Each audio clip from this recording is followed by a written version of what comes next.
Hokey doke. Let's hope that stuff's happening.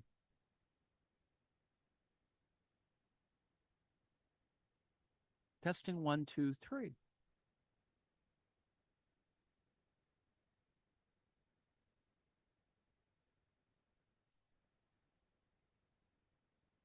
Testing 1, 2, 3.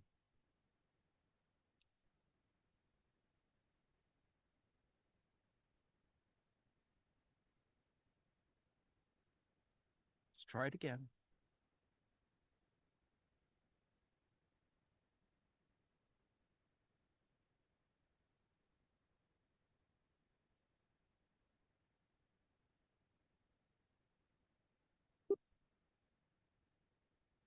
Testing 1, 2, 3. Okay. Welcome to the 1st of September, dis&datInformation. We're up to chapter 3 in the new book by Alyssa Battistoni, Free Gifts, Capitalism and the Politics of Nature. Chapter 3, The Natural Machine, Labor and Nature.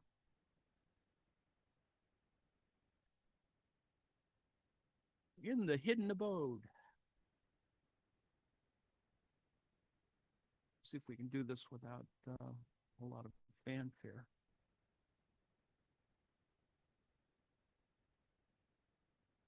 In 1958, the French manufacturer Pescini hired the film director Alain Resnais, later to become a leading light of the Nouvelle Vague movement, New Wave movement, to produce a short film on the production of the plastic styrene. Le Chant du Styrene, a play on the siren song that tempted Odysseus, begins with a quote from Victor Hugo. Man is served by blind matter. He thinks, he searches, he creates. With his living breath, the seeds of nature tremble as a forest rustles in the wind. Sprouts and flowers made of styrene blossom forth in primary colors, clearly artificial, yet mimicking the forms of the organic world. They're gradually replaced by a series of products with the abstract shapes, sharp lines, and right angles of industrial design before the camera comes to rest on the image of a solitary red plastic bowl. The rest of the film traces the production of the bowl in reverse, that is, beginning with the mold that begets it, then turning to vast inhuman landscapes of machinery, pipes, and circulating chemicals, before eventually contemplating the raw matter, the abstract materials of which styrene itself is made, like a plumbus, for example. The film is a puckish celebration of modernity's triumphs over nature, of the genius of the male scientist, of what the American chemical company DuPont famously called better things for better living through chemistry. It is also a document of the so-called golden age of capitalism, the 30 Glorieuses, the 3 decades of growth and relatively shared prosperity that characterized life in Western Europe and the United States after World War II, in which the problem of production seemed to have been solved. Yet in reference to the raw matter of which the plastic bowl is made, snippets of other worlds slip in. Styrene, that the narrator notes, had once been extracted from benzoin, gleaned from the Indonesian styrex bush, but is now produced artificially from the compound ethyl benzene, itself extracted from coal and oil.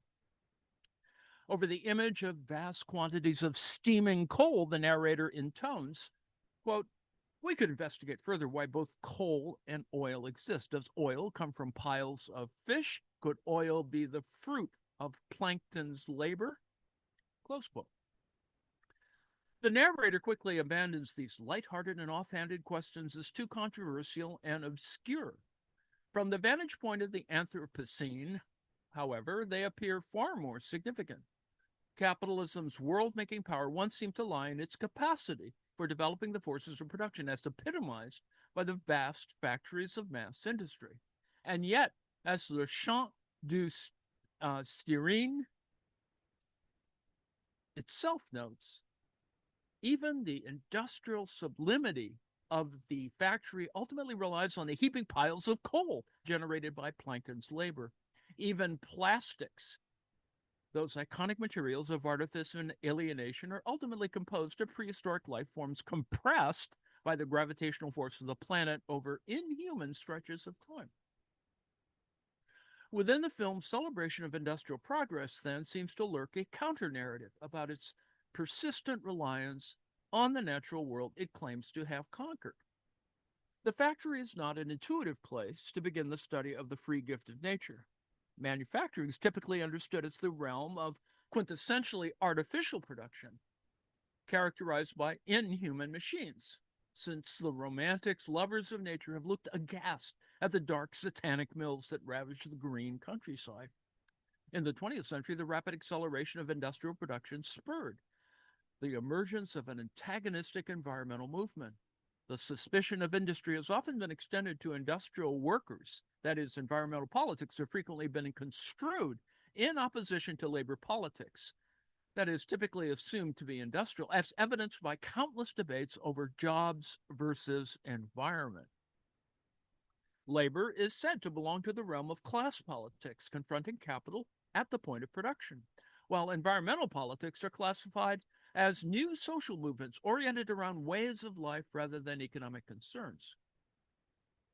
This chapter, 3, approaches the relation between labor and environment, nature and the factory, from a different angle. To understand how industrial production has remade the world, we need to understand not only how it affects nature outside the factory, but how it utilizes nature within it.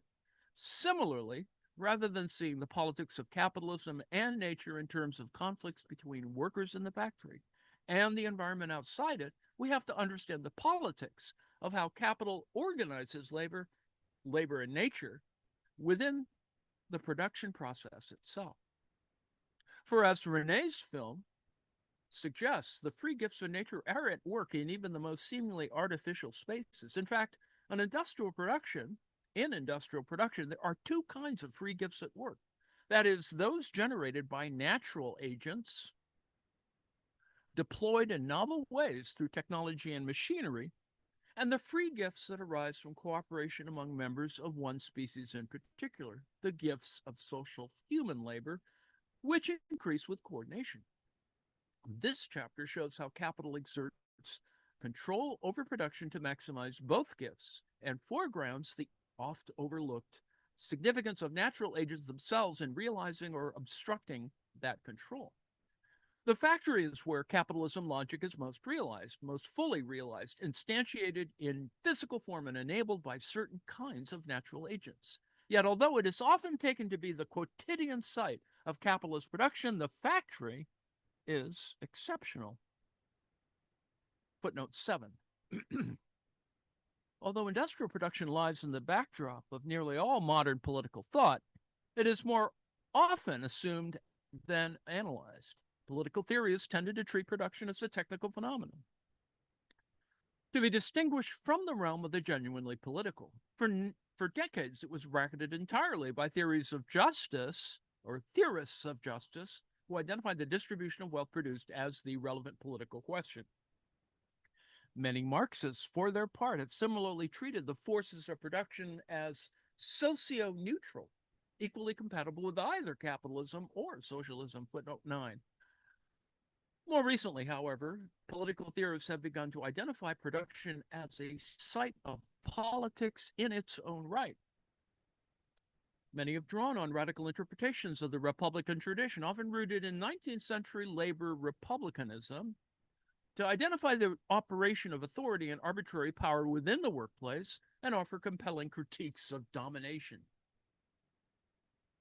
Footnote 10. Yet these forays into the politics of production remain surprisingly immaterial. They say little about what goes on inside the hidden abode, about what workers actually do or make, let alone about how labor structures human relationships to nature or vice versa. Labor appears not as a physical activity, but as a generic, even abstract phenomenon. The implications the implication is that its particularities are irrelevant. What matters is the arbitrary power of the boss over the worker. By contrast, this chapter argues that the material features of the concrete labor process have major consequences not only for the environment, but for understanding the organization of production itself and the various forms of domination that pertain therein. To explore these questions, I draw on a body of thought that understands production to be fundamentally structured by capitalist social relations. Critical theories of production, technology, and the labor process have challenged the standard view of industrialization as a phenomenon of neutral and inevitable technological change, offering in its place an account of how capital designs the very technologies and infrastructures required to achieve its ends. Footnote 11. On this account, there is a political content to the physical organization of production itself. Marx describes a key process in terms of subsumption. As capital absorbs and subordinates concrete labor processes, it exerts increasingly overt control over both human laborers and non-human components of production. Subsumption is concerned with how capital makes the world, in the most literal sense, how it orders tasks, designs technologies, and even engineers living organisms in service of its singular end.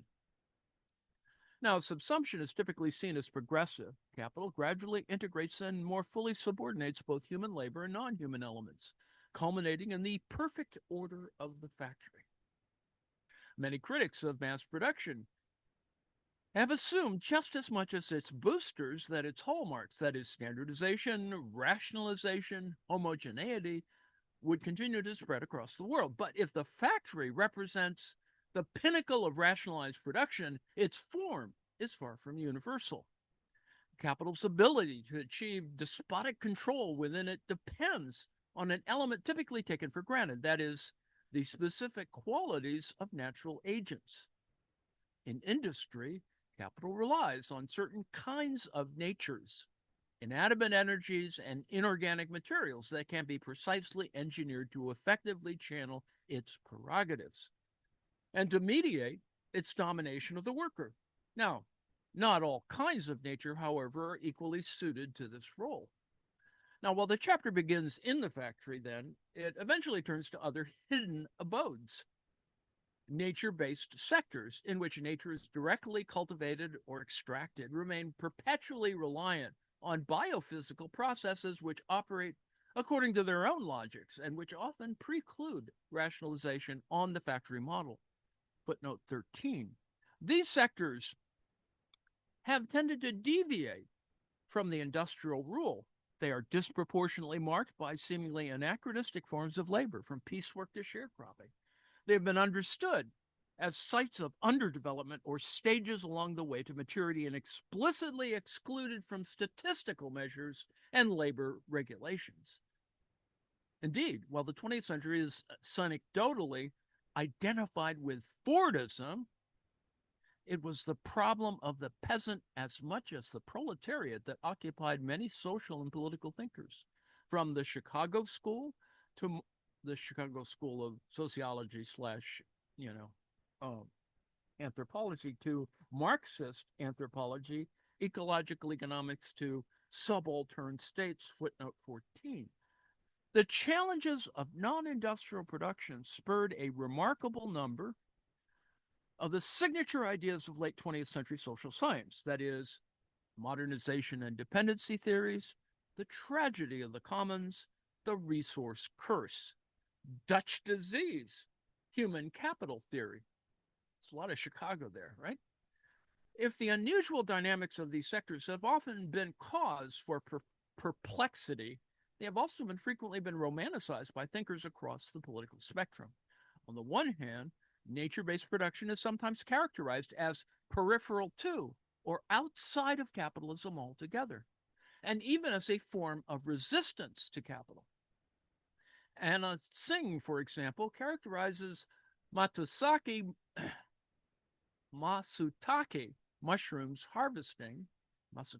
mushroom harvesting as an instance of para-capitalist production, in which capital creates value without controlling production overall. Footnote 15.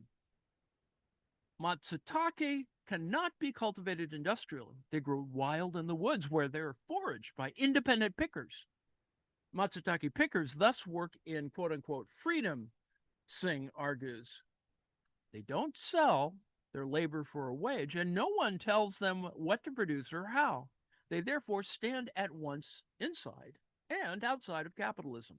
For Singh, the persistence of these para-capitalist and even non-capitalist forms is a reason for cautious hope. They can be, quote, sites for rethinking the unquestioned authority of capitalism in our lives. Well, yeah, maybe. Footnote 16. Yet for others, the figure of the independent commodities producer connected to the land represents the opposite. That is, capitalism's essence rather than its outside. From the ordo-liberal idealization of the small farmer to Reagan's celebration of the cowboy, the right wing has often celebrated the small rural producer as the icon of capitalist freedom. For neoliberal thinkers of the 20th century, the rancher and the farmer, beholden neither to bureaucrats nor bosses, seem to offer alternatives to the unionized wage worker in the centrally planned firm. Agriculture, the economist John Brewster wrote in 1950, is one of the last outposts of rugged individualism with its creed of the quote-unquote self-made man. Footnote 17. Both of these views of the independent producer contain echoes of the classical Republican tradition, which exalts agrarian smallholders as bastions of independence against the dependence of wage slavery and trumpets the virtue of rural life over the venality of urban commerce. Footnote 18. Yet in truth, neither the Matsutake picker nor the rancher is self-sufficient in any meaningful sense, let alone free. Matsutake pickers may be able to forage when and where they please, but they must compete with one another to find mushrooms and sell them to powerful brokers with connections to wealthy consumers overseas. It's no different than fisheries. Ranchers may own their own land, but they must sell the calves they raise to industrial feedlots that set the price per pound at rock bottom, which themselves are squeezed by meat packers, themselves under pressure from retail giants, themselves seeking to undercut competitions on prices. Footnote 19, and, needless to say, monopoly or oligopoly conditions. These conditions typify those faced by many producers in nature-based sectors. They may operate on a small scale relative to the mass production of the factory, but they are integrated into global trade networks disciplined by market rule and subjected to class rule, here exerted not through the power of an employer, but through the outsized market power of buyers and creditors, right? How do you get your sushi, for example? Capital's authority is ubiquitous in their lives. It simply operates at a distance. As this chapter shows, the positions of the Matsutake forager and the rancher exemplify a particular configuration of capital, labor, and nature.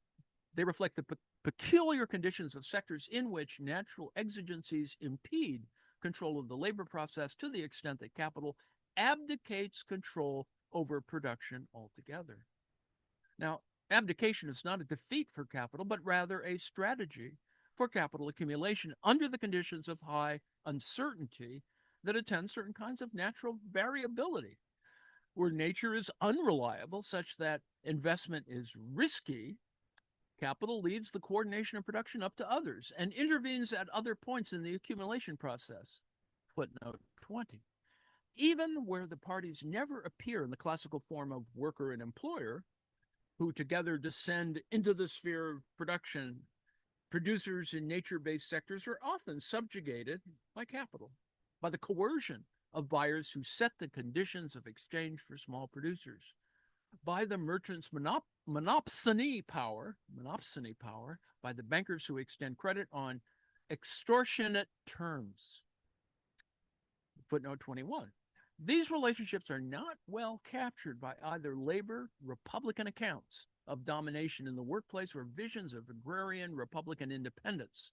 An analysis of how class power operates beyond the direct labor-capital relation, labor-capital relation, is vital for understanding the peculiarities of labor in nature-facing sectors, and those of the many other kinds of labor that deviate from the industrial norm. Now, although this chapter begins in the industrialized, homogenized factory, then it ultimately emphasizes that the heterogeneity of forms that capitalist production takes. It provincializes the factory not in order to decenter capitalism, but on the contrary, to show how capitalism structures even the kinds of production that do not appear in its image. It emphasizes the view from the margins of capitalist production not in order to champion the alternative ways of life found there, but to show that they too orbit around capital, and to show, for that matter, that they're not really marginal at all. As the Shanti shows, they go to capitalism's heart, where in the gifts in the machine, two free gifts, where in the factory are the free gifts of nature at work. One place is obvious in the inhuman machines themselves, where they're enhanced through the application of scientific knowledge and channeled in new technological ways. The Industrial Revolution is often understood by both its critics and admirers as a result of what historian David Landis describes as the rational manipulation of nature, resulting in technologies that could replace and enhance the power of human labor. Footnote 22. Industry, the ABCs held, consists in perfecting the gifts of nature, reorganizing them to unleash tremendous productive powers. Footnote 23. Classical political economists saw natural agents at work in the machines of the factory system. Jean Battistoni argued that machinery forces into service of man a variety of natural agents, providing gratuitous aid to production. As David Ricardo similarly observed, quote, the pressure of the atmosphere and the elasticity of steam which enable us to work the most stupendous engines, are they not the gifts of nature? There is not a manufacture which can be mentioned in which nature does not give her assistance to man and give it to generously and gratuitously. Footnote 25. To many critics, by contrast, industrialization has seemed to mark the domination and even death of nature, standing as the pinnacle of what Carolyn Merchant calls the mechanical worldview, which has rendered the more than human world fragmented, substitutable, mere dead matter to be molded for human interests. Now, Marx is often thought to belong to the former camp, seen as an unabashedly Promethean advocate of, industrial production and technology. Footnote 27. He famously admired the technological wonders conjured up by the bourgeoisie, observing that capitalism had unleashed previously unimaginable productive forces through the quote-unquote subjection of nature's forces to man. Even as he held that only communism could put those forces to work in service of truly universal abundance. Footnote 28.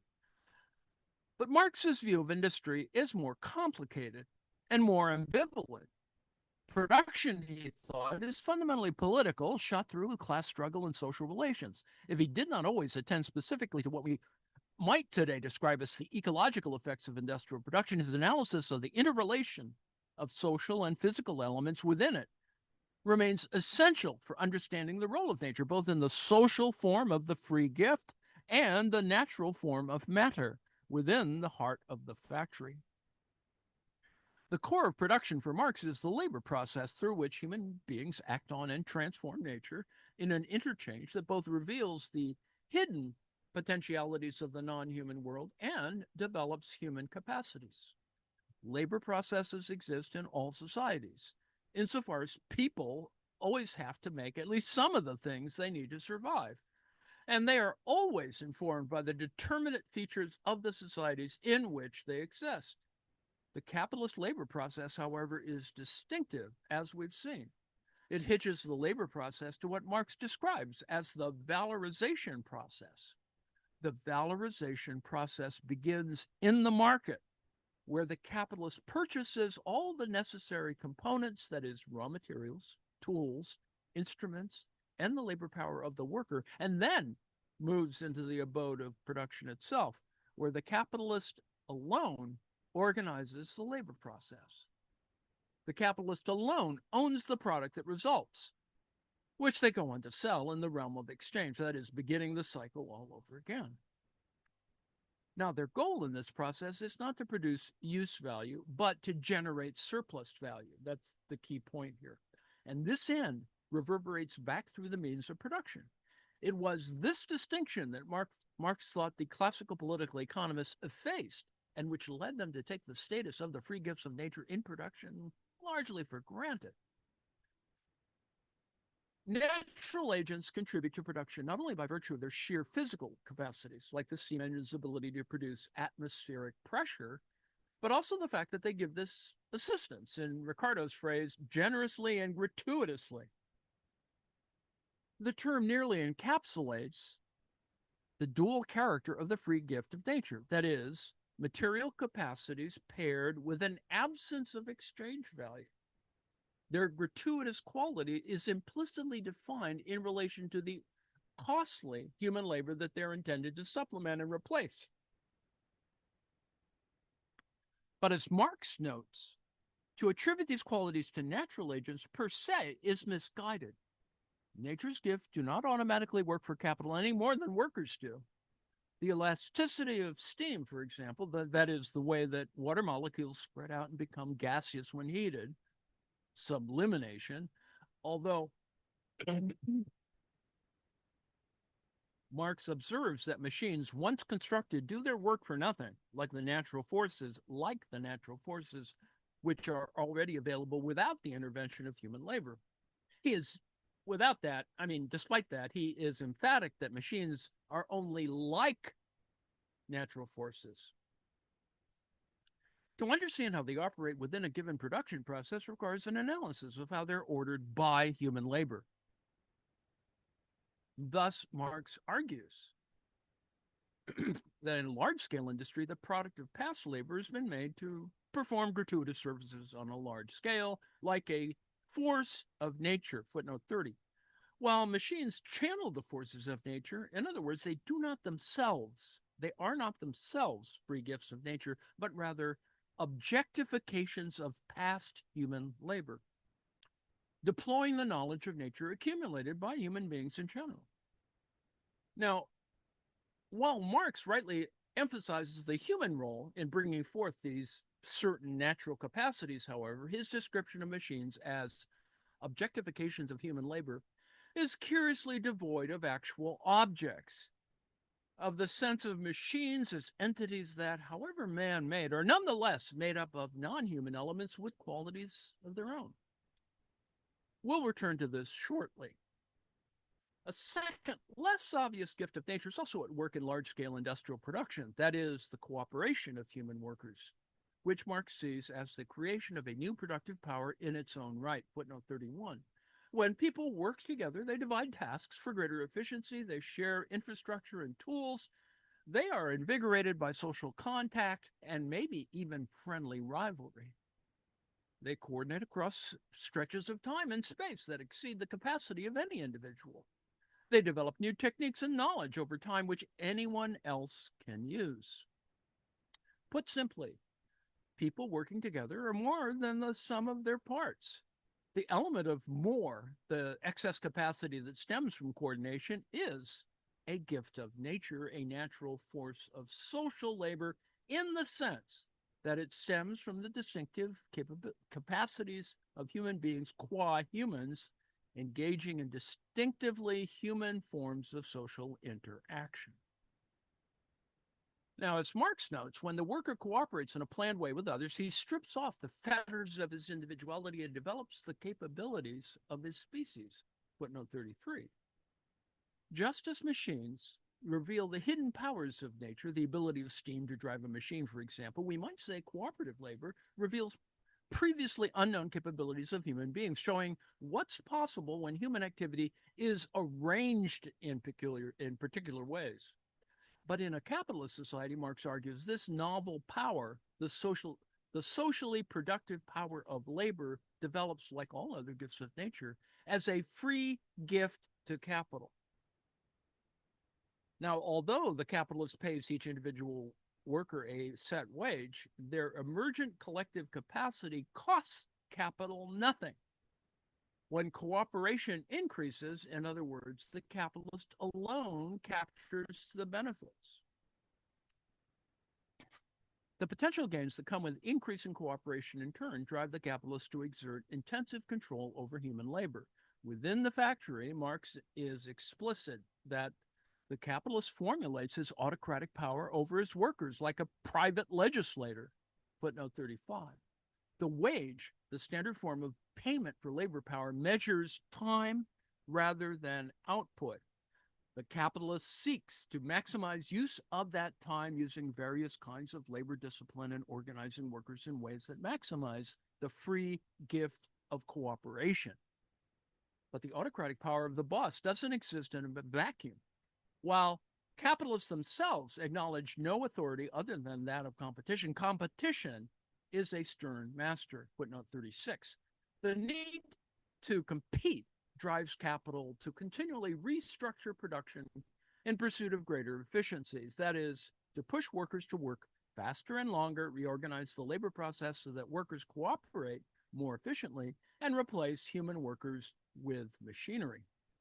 Now, the valorization process through which goods are sold as commodities such that capital receives a return on investment feeds back into the concrete activities of labor. In other words, the labor process itself is changed by the social relations in which it takes place. It is the specific unity of production and exchange, Department 1 and Department 2, then the combination of market rule and class power that gives the workplace its despotic character.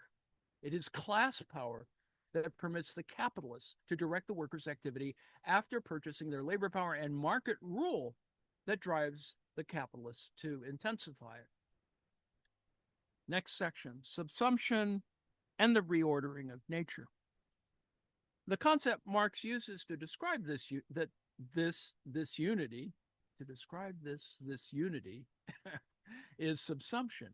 As Andres Sanz de Cecilia argues, subsumption describes most directly what the specificity of capitalist domination consists in. The term is a philosophical concept denoting the incorporation of the particular within the universal. Now, Marx, however, deploys it to describe the process of progressive inclusion and absorption by which capital draws production more directly into its orbit and subordinates the concrete labor process to its ends. So, subsumption, therefore, reflects the interaction between abstract and concrete, form and content. It reveals how, as capital exerts authority over production, it also incorporates and reconfigures the process by which human labor materially transforms nature. The social and material dimensions of this process are clearly articulated in Marx's account of the two major types of subsumption: formal subsumption and real subsumption. Formal subsumption describes capital's assimilation of labor processes developed under non-capitalist modes of production through the imposition of capitalist social relations. Footnote 40. A capitalist might pay wages to a tailor who uses her own tools to make shirts in the same way that she always has, with the crucial difference that the capitalist now owns the resulting product. Capital has imposed a new social relationship on a process, introducing wage labor in place of independent production without substantially modifying the process itself. The only way to increase production in this arrangement is to make workers work longer. But this has obvious limits in the capacity of the human body and in the length of the day itself. Thus, formal subsumption is typically understood as a transitional stage on the way to real subsumption, what Marx describes as a specifically capitalist mode of production in which the labor practice, the labor process itself is reorganized in order to achieve greater efficiency and productivity by intensifying and rationalizing rather than simply extending labor. Footnote 41. where formal subsumption transforms the social basis of production. In other words, real subsumption transforms it physically. Footnote 42. In particular, real subsumption aims to maximize and even to produce the free gift of human cooperation. First, the capitalist encourages greater cooperation in the simplest possible way by hiring multiple workers and bringing them physically together. The next step is the division of labor. The labor process is broken into discrete and simple tasks, which are distributed among workers.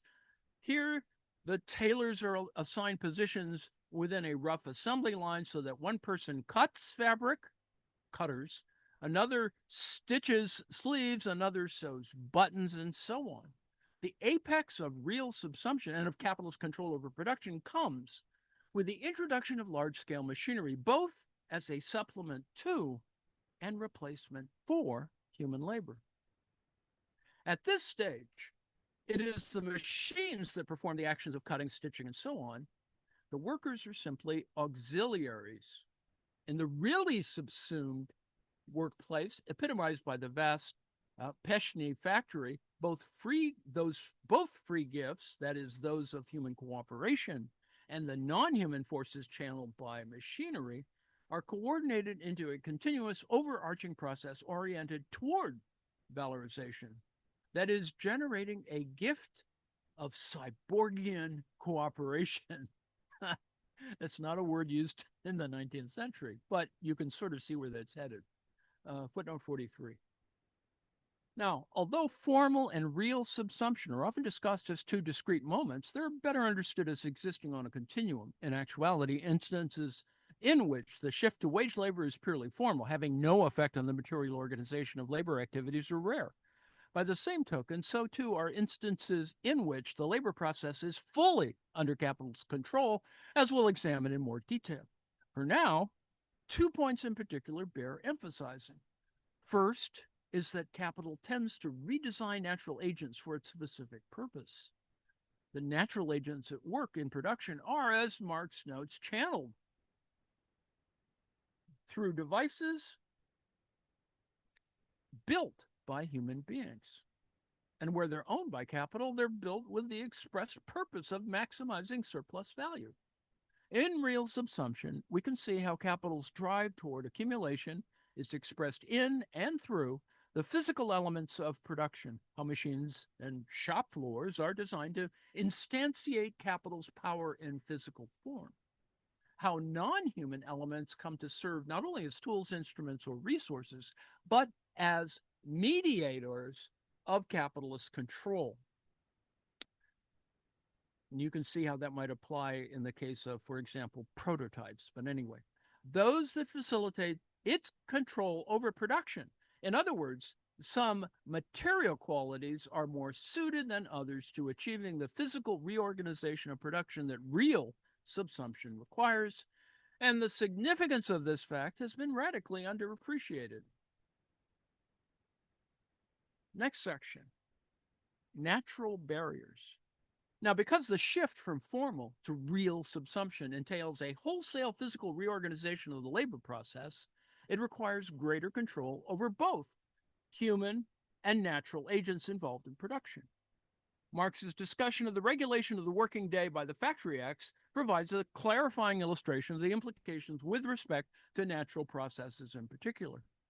The industries that most vociferously opposed the regulation of working hours, he notes, were those that relied in some way on, quote, organic, chemical, and physiological processes, unquote, on the grounds that the temporal exigencies of these processes would be misaligned with the rhythms of a regulated workday. In other words, they have their own kind of patterns that, if something has to dry, something has to be heated or whatever. Potters, for instance, claim that their work would become impossible because clay couldn't be made to dry on schedule.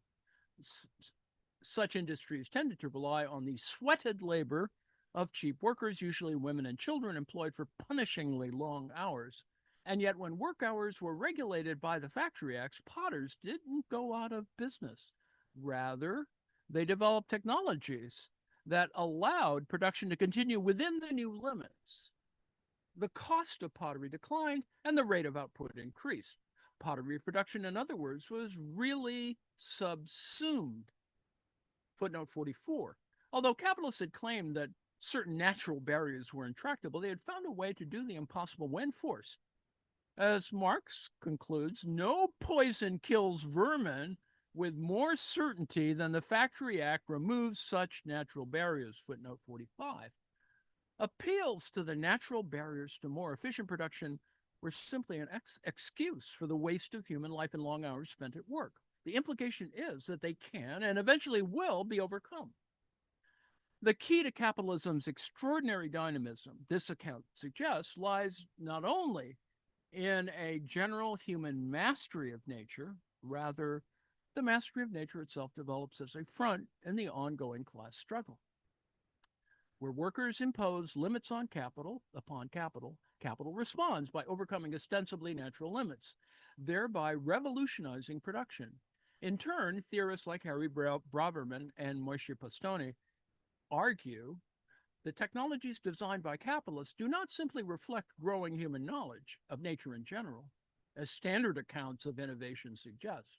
Rather, they are designed specifically in order to maximize control over the production process. Now, you can see that in, well, anyway, yes, technology is not a politically neutral force, as socialists like Jerry Cohen, have often claimed, but is, as Battistoni argues, inexorably related to and molded by the basic social relations of that society. Both labor processes and technologies themselves are fundamentally imbued with the imperatives of value production and shaped by past struggles between labor and capital. Now, this suggests a major revision to dominant theories of both technological development and industrialization, that is, one which sees the organization of nature and organization of society as fundamentally intertwined. A crucial political consequence of this account is often overlooked, however. Technology is not only molded by social relations, but mediates social relations. The domination of some people by others is often enacted through non-human agents reconfigured by capital. Real subsumption demands precise coordination of both labor and machinery. Thus, the Second Industrial Revolution gave rise to what Alfred Chandler, the same Alfred Chandler of MIT, calls the managerial revolution, in which capitalists deployed new practices of scientific labor management and new forms of supervisory authority. It is this particular form of authority relation wherein capital exerts direct and precise control over labor that analyses of workplace domination have studied most carefully. It is the basis of Elizabeth Anderson calls private government and what Michael Burawoy describes as market despotism, footnote 49. But the natural agents at work in the physical organization of production itself have played a significant role in management in their own right. Machinery, Braverman argues, offers to management the opportunity to do by wholly mechanical means that which it had previously attempted to do by organizational and disciplinary means, footnote 30. Footnote 50, I'm sorry. Although machines are widely understood as means of replacing costly human labor, equally important is their role in facilitating and even automating managerial labor by objectifying the relations of production in the physical form of the machine, CAI. As the coordination of human workers and non-human workers, or human workers and non-human elements of production becomes increasingly important, the machine, tireless, reliable, and precise, becomes indispensable as a tool for regulating labor. The machine, as designed by the capitalist, tells the worker which task to perform, press this button, pull this lever. Through its automated pace, the machine itself acts as a clock, enforcing time discipline directly by setting and speeding the pace of labor. As Sartre observes, quote, in a society in which one class owns the instruments of labor while others use them to produce commodities for a wage, it is precisely matter and the practico-inert, remember that word, practico-inert, object which mediate between men. Footnote 51. The machine stands in for capital. It is a practico-actant, A-C-T-A-N-T, par excellence. Now, where machines mediate control, the class power of the capitalist, the authority of the manager, the immediacy of class struggle can recede from view. Manager doesn't need to shout at the worker to keep up the pace when widgets keep coming down the assembly line. Think here of the famous scene in I Love Lucy where Ethel and Lucy get a job in a chocolate factory. Now, while they're initially given instructions by a stern manager, a woman whose severity leads Lucy to address her as Sir, the manager then retreats from the scene, leaving the conveyor belt itself to set the pace to famously comedic effect. Footnote 52. Now, what the scene shows is how the machine channels market rule, class power, and managerial authority to command labor while disguising these social relations as technical or objective qualities of matter. As David Landis notes, quote, "There's no overseer so demanding as the click-clack of the machine," close quote. The machine deployed by capital, Marx observes, is not only an automaton, but an autocrat. Footnote 53.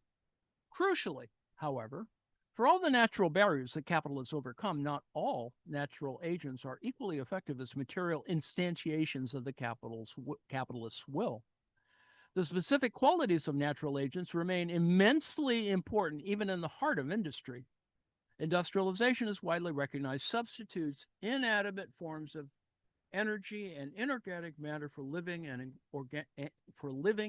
organic ones. This substitution is key to the process of real subsumption and key to the subordination of labor to capital. The matter of the machine. Next section. Now, the significance of particular material qualities in extending control over the labor process is well illustrated by the transition at the heart of the Industrial Revolution from organic to inanimate sources of energy, and in particular from water, wind, and muscle to steam power generated by coal. Coal is, we might say, is a gift of nature par excellence. It stores up the force of sunbeams, the only source of truly free energy captured by the photosynthesizing power of plants long since deceased, compressed by what the political economist William Stanley Jevons called the labor of natural forces, the force of gravity, and the geothermal energy radiating from the Earth's core. A ton of coal contains thousands of years' worth of sunlight available for immediate use. Coal's usefulness, however, lies not only in the sheer quantity of energy it provides, but its physical qualities, in which the 19th century were widely recognized to be indispensable for the new age of machine production. As Jevons observed in the Coal Question of 1865, published just 2 years before the first volume of Marx's Capital, the energy used to power the machinery of the nascent factory system had to be, above all else, wholly at our command to be exerted when and where and in what degree we desire. Footnote 54. Wind, tides, and flowing water were each inadequate in this regard, Jevons noted, either too temporally variable or too spatially fixed to be deployed whenever and wherever necessary. Footnote 55. Coal, by contrast, was a dense source of energy, easy to transport, easy to burn. Where water power threw up natural barriers to continuous production in the form of unpredictable and uncontrollable flows, coal could work around the clock, unaffected by seasonal cycles, geographic location, or the various other contingencies that beset wind and water.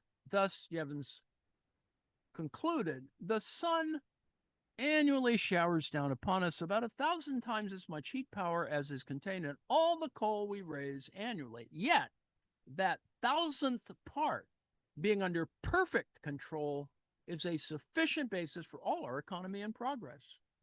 Footnote 56.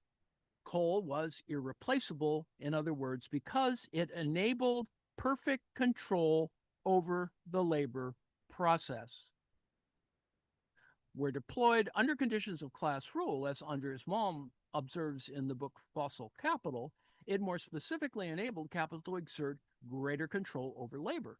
The irregularity of water and wind and the inability to deploy them on command meant that capitalists could not reliably speed up production where necessary or move factories elsewhere when they faced labor shortages or worker unrest. If the autonomy of the working class is to be fought by a regiment of machinery, Malm argues, the prime mover, that is the field commander, had better be reliable. Footnote 57. Wind and water were not. The failure of water to flow on schedule or wind to blow on time in turn enabled and emboldened the political resistance of workers. Water, like workers, subverted capitalist authority, Malm claims, and in doing so lent support to workers' own subversion. It was the regulation of the working day via the 10 hours bill that drove capital to overcome the natural barriers of wind and water energy, just as it had overcome the barriers posed by slow-drying clay. In order to maximize labor within the limited time of the regulated working day, capital had to exert tighter control over production and hence over the energy that powered it. This required turning to coal, a form of energy that could be utilized exactly as capital required, unaffected by contingencies of time or place. Coal, Malm concludes, is a form of really subsumed energy, which enabled the real subsumption of labor. Now, the switch to coal power highlights the essential difference that matter makes to production, illustrating how production is fundamentally structured by content as well as form. It makes clear, too, that capital does not dominate nature in any general or totalizing sense. Rather, it makes use of those particular natures that are situated to mediating the domination of some human beings by others. Malm's account thus provides an energetic supplement to Marx's story of progressive subsumption. Water power is a legacy from the pre-capitalist era of concrete time, which has eventually superseded really subsumed energies, substitute for formally subsumed ones. Footnote 60. It is in keeping with most critical analyses of production, which similarly view subsumption as a progressively unfolding phenomenon, one that is now perhaps complete. Footnote 61. In these accounts, capital dispatches with one natural barrier after another. It gradually substitutes inanimate energy for muscle power and minerals for organic material. It banishes autonomous living natures and replaces them with dead matter, which, lacking a life or will of its own, does only its master's bidding. Footnote 62. Where once the patterns of labor were set by the seasons or rise and fall of the sun, capital imposes the abstract and regular time of the clock, with which it measures the working day to the second. These accounts suggest, too, that machines can be made to perfectly express the will of capital, that matter is infinitely malleable, capable of being shaped in perfect accordance with the demands of valorization. They describe a world in which capital's drive towards abstract value has triumphed definitively over biophysical obstacles, and capital's despotism over the worker, enabled by its mastery of nature, is total. Footnote 64. As descriptions of capital's tendential logic, these are largely accurate. Capital has succeeded to an extraordinary degree in overcoming natural barriers in the drive to control production. They categorically overstate, however, capital's success in making the world conform to its will. As Birawoy notes, the conditions in which capital achieves such total control over production are not the norm, but rather problematic, contingent, and indeed rare. Footnote 65. While the command that capital exerts over both nature and labor within the factory is taken to be the rule, it is better understood as the exception. Now, there are many reasons for this, including workers' political resistance to capital's command, among others. Yet one that has often been overlooked is material in the most literal sense. relating to the kinds of natural agents at work in the production process. In large-scale industrial production, capital channels its will through the exquisitely manipulable materials of coal and steel. Even these materials are not fully controlled. Coal may facilitate continuous production pegged to the rhythms of abstract time, but coal itself, of course, is not actually abstract at all. Its useful qualities stem from its concrete form, and so too do its harmful ones, as we'll consider more closely in the next chapter. But in types of production that require other kinds of natural agents, the problems that once attended pottery and wind power have persisted much longer. Natural barriers are reduced, but never quite eliminated. Perfect command remains elusive. Next section, suprassumption and abdication. Subsumption is always accompanied by another process, what I call suprasubsumption, whereas subsumption describes the ways that capital remakes both physical and social processes of labor in service of valorization. Suprasubsumption describes the fact that both physical and social processes always exist in excess of that remaking. Whereas real subsumption denotes precise control over time, suprasubsumption is characterized by asynchronies and interruptions. Whereas subsumption describes the smoothing out of rough edges, the fitting of disparate components into a continuous and finely tuned whole, suprassumption describes the friction inevitably generated by speed up, the unintended byproducts that attend commodity production, the stubborn intrusion of the concrete into the smooth circulation of abstract value, the places where the material labor process spills beyond its containment by capitalist social forms.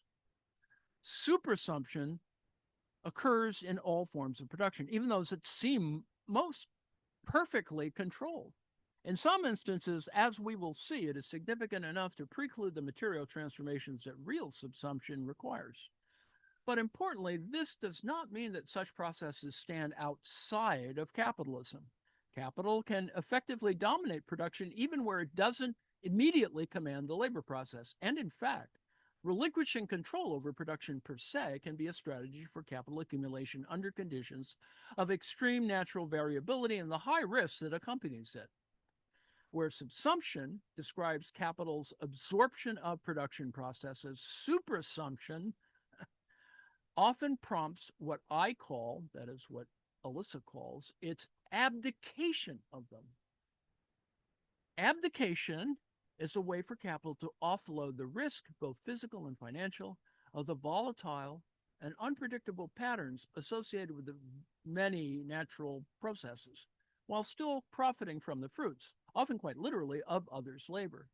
Whereas in industry, class power enables capital to exert direct authority over production and capture the resulting output.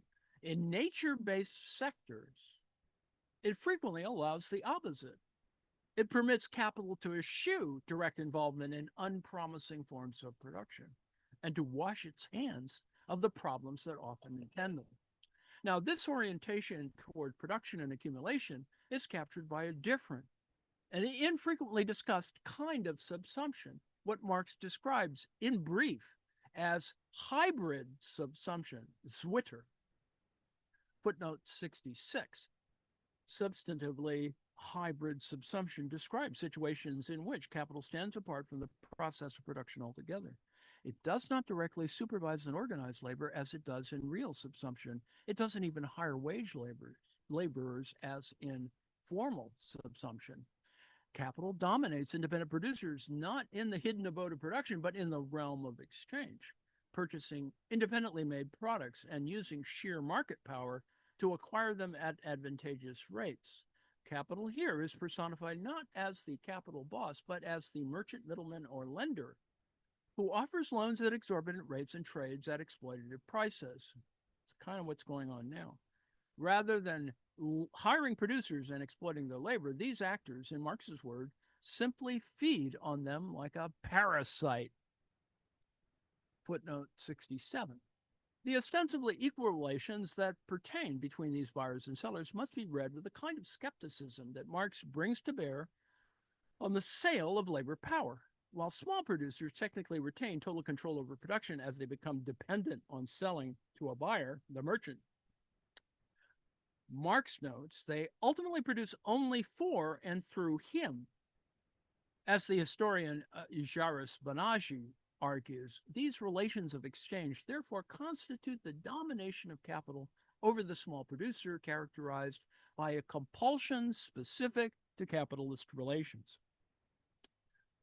Footnote 69. Here, too, class rule and market rule operate in tandem, but configured differently than in the workplace. Now, Marx thought that hybrid subsumption, like formal subsumption, was primarily a transitional form, one that typically occurs prior to either formal or real subsumption, and which is therefore often associated with a pre-industrial stage of capitalism dominated by merchants, financiers, and traders, that is, merchant capitalism or commercial capitalism, footnote 70.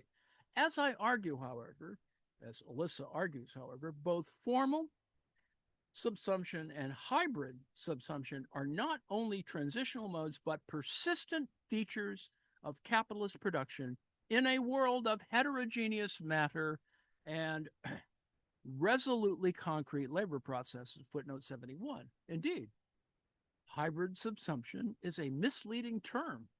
The phenomenon Marx describes is not a hybrid of real and formal subsumption, as it might initially seem, but rather a phenomenon that operates at a different level of the accumulation process altogether. It is better described, and this is an important point here, it is better described as commercial subsumption, designating a form of domination exerted primarily through control over exchange rather than production. Although this domination eventually reverberates into the production process in its own right. As we will see, commercial subsumption is particularly useful for hedging risk, managing labor, and enduring accumulation in the face of the natural exigencies that continually afflict certain kinds of production, footnote 72. As the sociologist Boo Rubner Hansen argues, although the Fordist factory is often treated as the ideological endpoint of capitalist production, formal subsumption remains central even in industrialized capitalism. And so too does commercial subsumption. Rather than simply proceeding from formal to real, then capitalism operates through a dialectic of subsumption. The real subsumption of production within the factory relies on resources obtained beyond it, which are only ever commercially or formally subsumed. Now, next section, and I think I can get to the end here, the peculiarities of nature-based production, the natural machine. Although all production makes use of the gifts of nature, agriculture is the domain in which its contributions are most immediately evident. This is not because agriculture is simply, quote unquote, more natural than industry in some genetic sense. To the contrary, the domestication of plants and minerals for human use is one of the oldest forms of social production, one with a much longer human history than industrial production. Cultivation and culture share the same root. There is no less human effort and ingenuity in a ear of corn than in a beam of steel. The difference in how the gifts of nature operate in industrial and agricultural production lies instead in the qualitative features of the natures in question and the ways they're organized by capitalism in particular. In agriculture, nature is both instrument and raw material, subject and object of labor, producer and product. Say tellingly describes land as a vast machine for the production of grain and a flock of sheep as a machine for the raising of mutton or wool. Agriculture is, in a sense, always automated in part.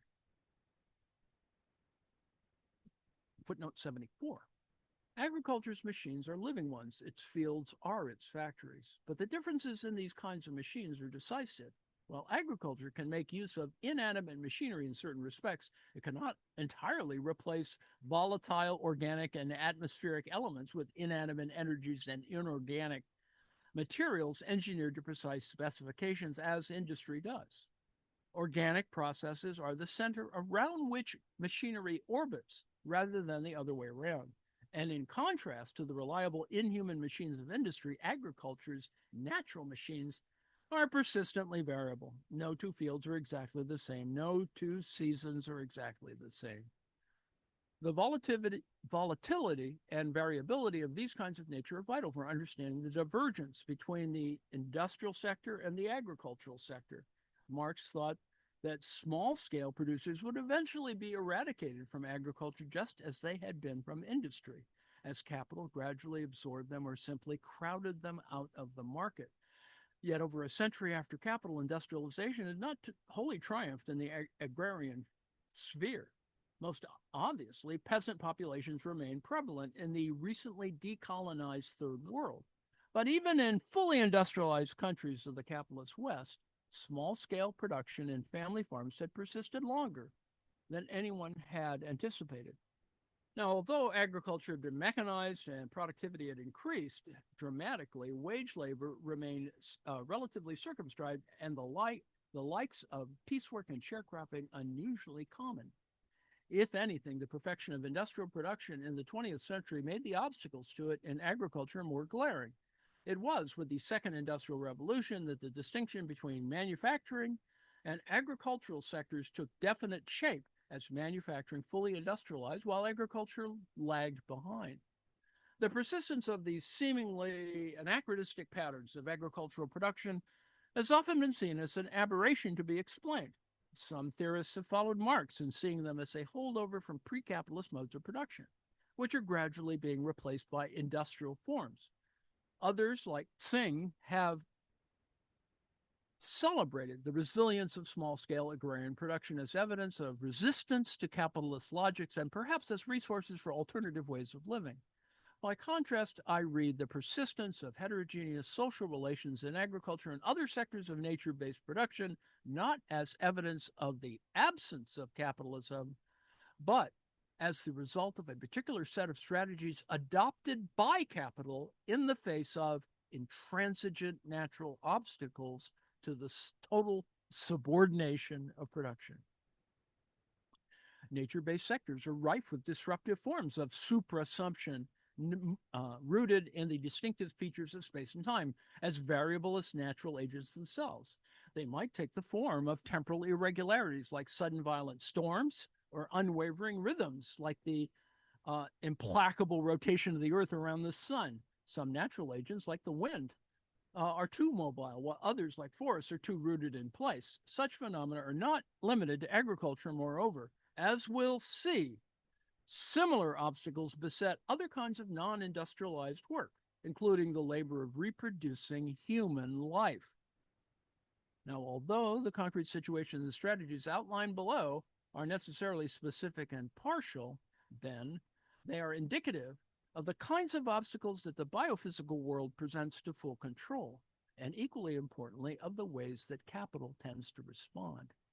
Next section, natural cycles and concrete time. The imposition of abstract time, what Battistoni describes as uniform, continuous, homogeneous, empty time, measured by the clock, and the measure of the wage is often taken to be a fait accompli of capitalism, footnote 80.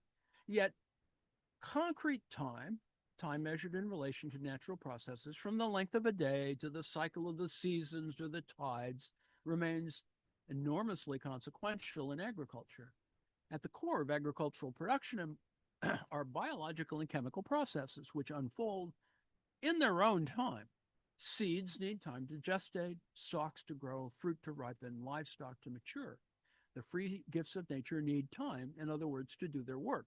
Whereas industrial production requires continuous inputs of human labor, agricultural production frequently entails long stretches of time in which human labor is only occasionally applied. The agrarian scholars Susan Mann and James Dickinson described this as a gap between production time and labor time. The time required to produce a good exceeds the amount of time in which labor is required.